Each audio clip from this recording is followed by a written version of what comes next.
మాకు తెలియకుండా ఇంట్లో వాళ్ళని మోసం చేసి ఇంట్లో మేము అప్పులు చేసి మా పిల్లల్ని దూరం పంపించి చదివించుకొని అప్పులు చేసి అప్పుల్లో మునిగిపోయి ఉంటే మా బిడ్డను ఈ రోజు నా బిడ్డ కనీసం తల్లి అని ఈ రోజు మదర్స్ డే తల్లి అని అమ్మ అని ఫోన్ చేయడానికి లేదు. ఎందుకంటేనంట ఇప్పుడు నేను వాడి కోసం నేను మతం మారాలంట.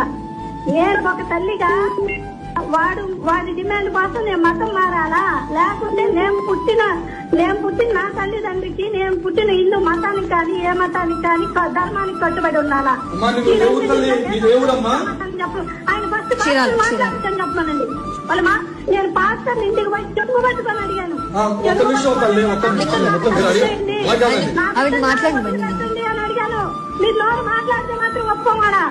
ఆడ కూర్చొని మాట్లాడటం కాదు, పబ్లిక్ లో వచ్చి మాట్లాడి ఇలాంటి తల్లి ఎంత మంది తల్లిలు కడుపు పాటు చూసి వారవులైన కళ్యాణ్ గారు తీశారు. ఆయనకి మాకేం వరికిందేం లేదు మా వల్ల.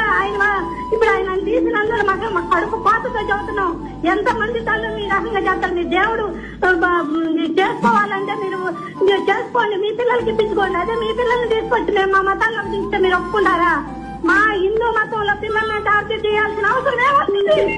ఎందుకు అవసరం వచ్చింది?